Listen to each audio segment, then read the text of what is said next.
Hello everyone, তো আজকে হচ্ছে আমার বরের বার্থডে।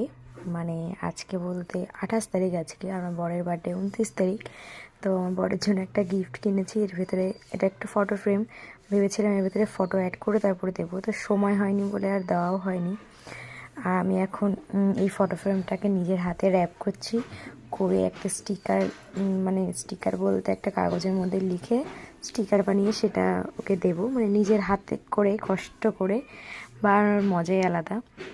প্রতি বছর তো বড় করে বার্থডে করি, বাট এবছর একটু ছোট করেই হচ্ছে, আর একটু অন্যরকম ভাবিও, কারণ ওর পাশে আছি আমি। এই জন্য বার্থডে সেরকমভাবে সেলিব্রেশন বা কোনো সারপ্রাইজ সেরকমভাবে ভাবতে পারিনি। তো নেক্সট ইয়ার দেখব বড় কিছু করা যায় কি না।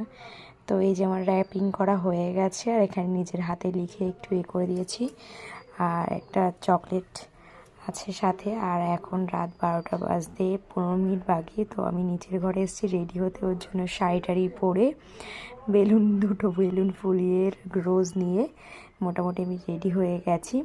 এই যে আমার সেট আপ রেডি। একটা ছোট্ট কাপকেক নিয়ে এসেছিলাম, অনেকদিন ধরে ভেবে রেখেছিলাম এইভাবেই করব, তো সেটাই করলাম।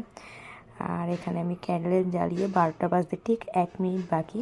তো আমি দরজার সামনে গিয়ে পুরো রেডি, মানে আমাদের রুমের সামনে গিয়ে। আমাদের বিয়ের পর ফার্স্ট টাইম, বাট জানি না কেমন কি সারপ্রাইজ করতে পারবো ওকে, তো দেখা যাক। পাখি,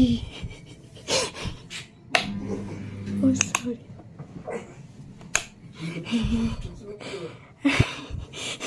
ছোট্ট ব্ল্যাঙ্কেটটা খাই দাও। Happy birthday to you.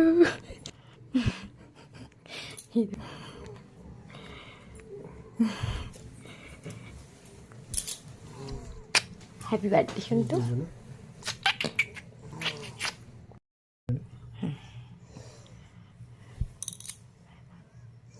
ফু দিতে হয় আগে।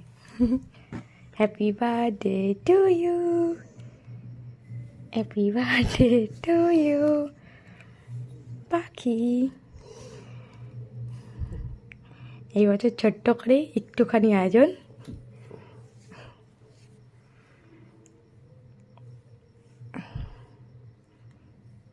ফ্রিজে ছিল তো ভীষণ ইয়ে।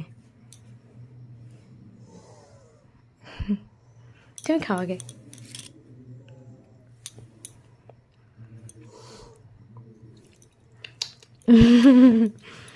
আমি তোমাকে খাইয়ে দিই।